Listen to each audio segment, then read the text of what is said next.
another celebration with Fallingbrook Heights Baptist Church at the Center. We encourage you to prepare your heart, mind, and soul for a time of reflection, learning, and prayer. If you have any questions, or if you're just looking to chat, check out our website, churchatthecenter.com. And now, let's worship.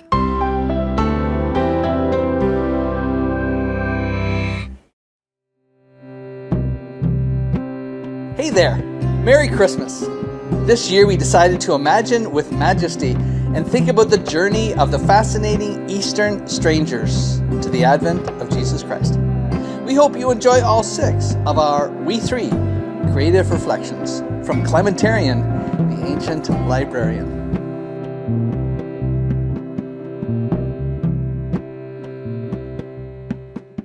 Shalom, peace be with you.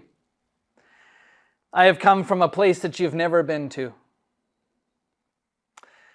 I come to share a story, the events of which you've never heard.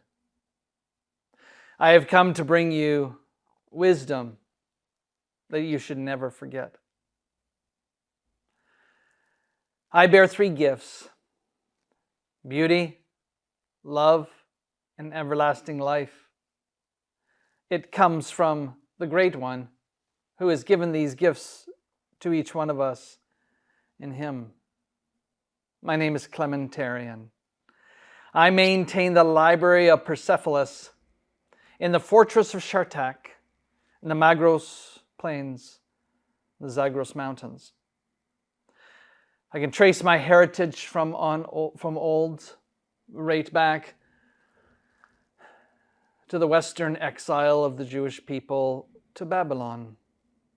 It was there that the prophet Daniel began to write about Mashiach, the promised anointed one sent from God. I trace my ancestry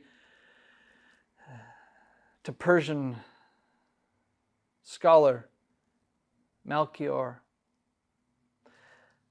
I maintain this story. I maintain these writings from Belteshazzar, spoken in the first person ever present tense for each generation. Let me share with you this last account. From Belteshazzar the humble to all who may hear, we worship you, God of immense glory, revealer of the mystery known now to us through the Great One. We 3, Babylonian merchant Belteshazzar, Persian scholar Melchior, Assyrian prince Caspar, kings, Magi, wise men, astrologers, Persian priests, studied the movement of the stars, we who pored over the ancient prophecies of the exiled ones, our forefathers who studied with the Great One, a son of Israel, a wise man, visionary prophet Daniel, who predicted the coming. We were drawn to his coming, the coming of the Great One, Mashiach. And so following the star, we proceeded amidst great challenge to Bethlehem and gave our homage to the great newborn Lord of Lords, King of Kings, Almighty One. I'm not sure how long we stayed with this royal family, but as the night watches came and went, we dismissed our caravan to set up camp in the Judean hills for the night. And we dismissed ourselves from Yusuf, Miriam, and the baby as was appropriate.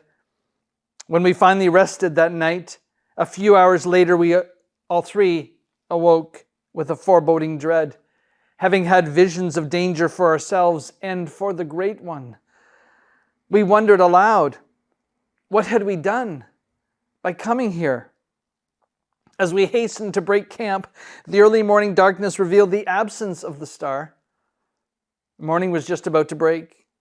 We hastened eastward back from whence we came.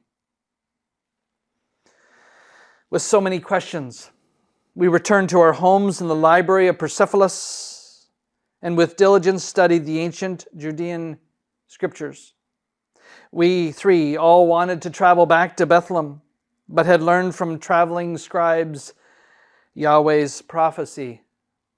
Out of Egypt, I called my son. There was no royal proclamation from the west, from oppressed Judea, as the years went on. Baffled by this mystery of Mashiach in Egypt, we began to wonder. But over time,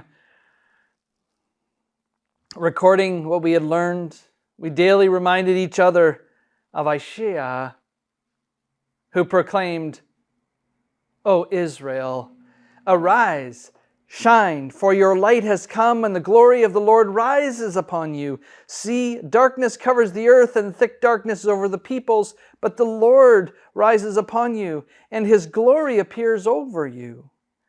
Nations will come to your light, and kings to the brightness of your dawn. Shortly after we began this work, to finalize it, Prince Caspar became ill, and though we prayed and sought treatment, he left us into the presence of Yahweh. Melchior too aged too fast and too soon was unable to remember our great journey.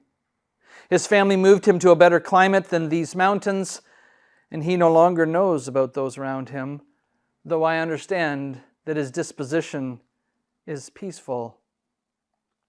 I, Belteshazzar, alone survived to mark 30 years after the great visit. One night, just as I was dousing the lamp and ceasing my writing, a knock came to the library door.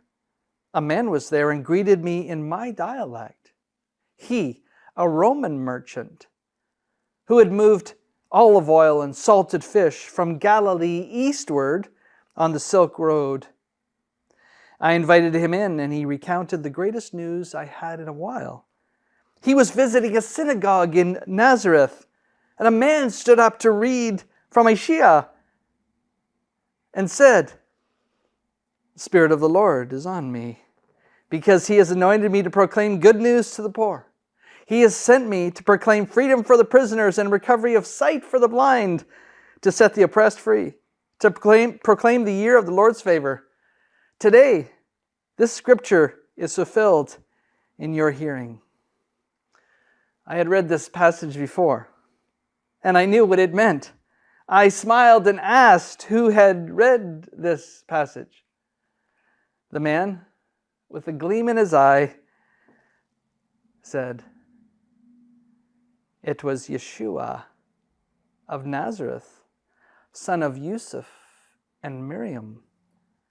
Could he be Mashiach?" These are the words of Belteshazzar the humble to all who may hear. My name is Clementarian. I maintain the Library of Persepolis in the fortress of Shortak, in the plains of Mardash and the Zagros Mountains. On this day, the end of the calendar year, the end of our months of pursuits,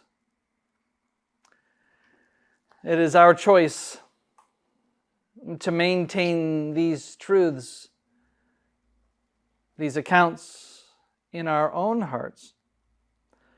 It is our opportunity to reflect upon the one who came, Yeshua HaMashiach, the promised one for you.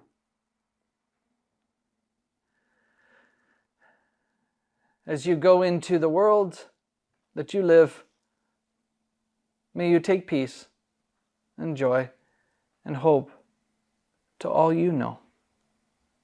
Shalom. Peace to you.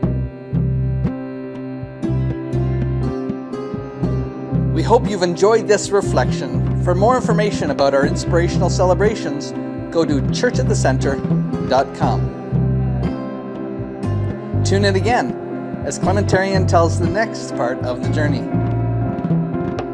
May you be inspired with hope, joy, and peace.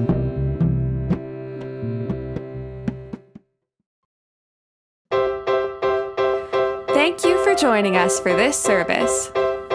For more information, visit our website, churchatthecenter.com. God bless.